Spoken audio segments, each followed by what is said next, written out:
So, today we're diving into something really important: heart disease. It's right at the top of the list of causes of death, and there's a lot discussed about what to avoid when it comes to heart problems and cardiovascular disease.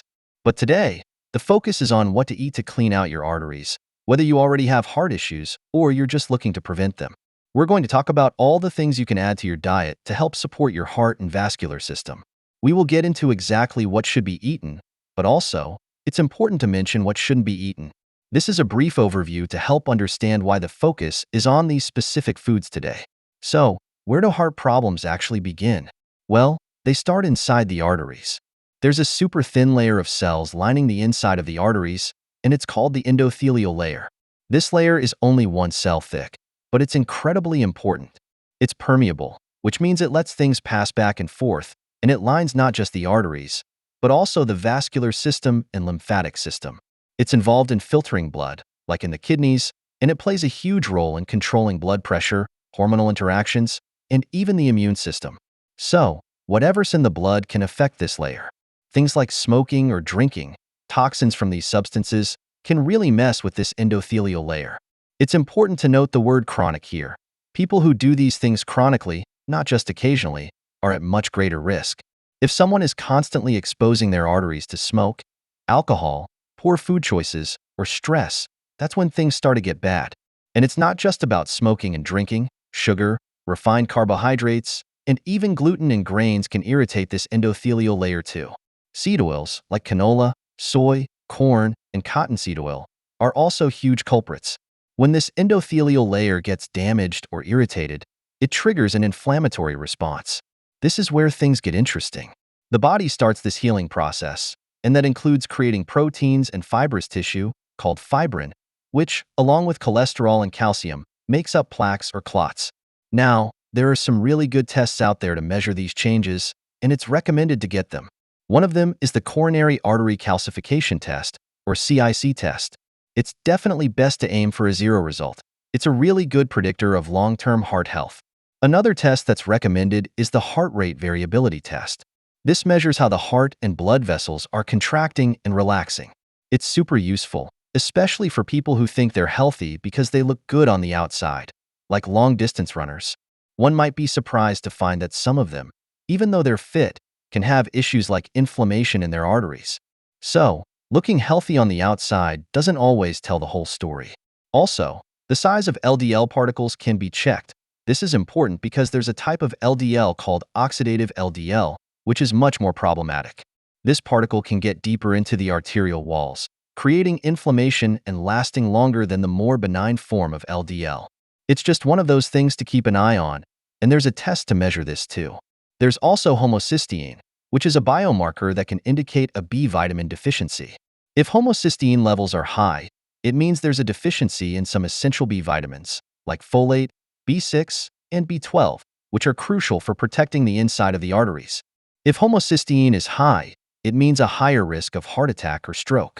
Now, there's also a genetic issue called MTHFR that affects a lot of people. If someone has it, their body has trouble converting synthetic B vitamins into their active forms. That's why people with MTHFR tend to have high homocysteine levels.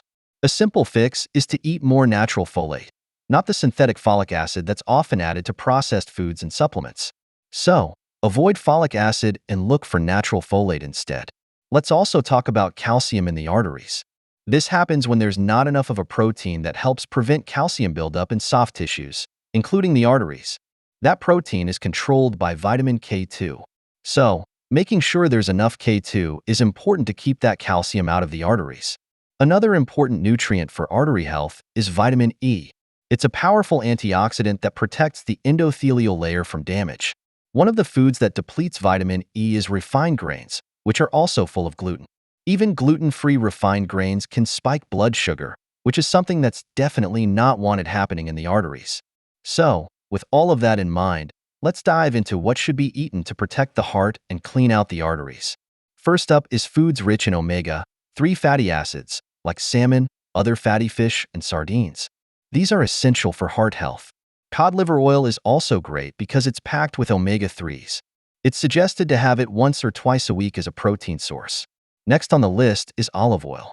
It's packed with heart-healthy fats and is great for the endothelial cells.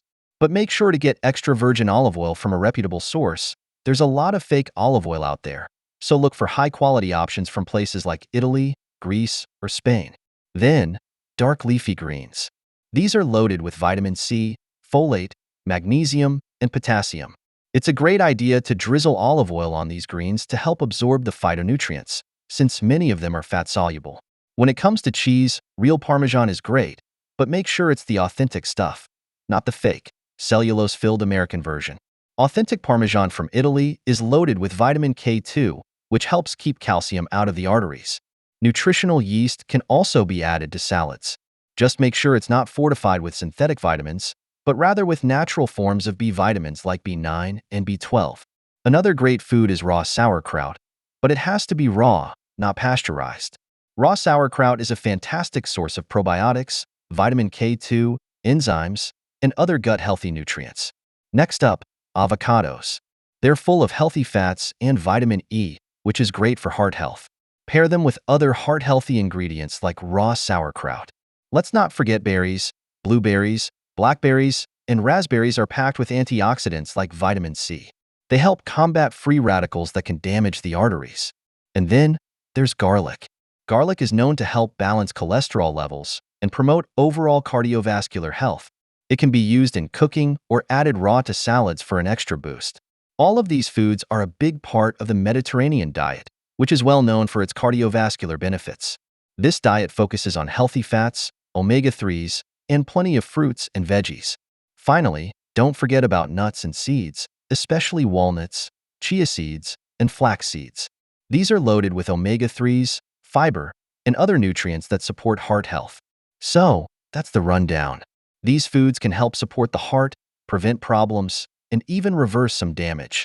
Make sure to incorporate these into the diet, and don't forget to avoid the foods that irritate the arteries. Thanks for watching, and don't forget to like, comment, and subscribe for more health tips. Stay heart healthy, and see you in the next video.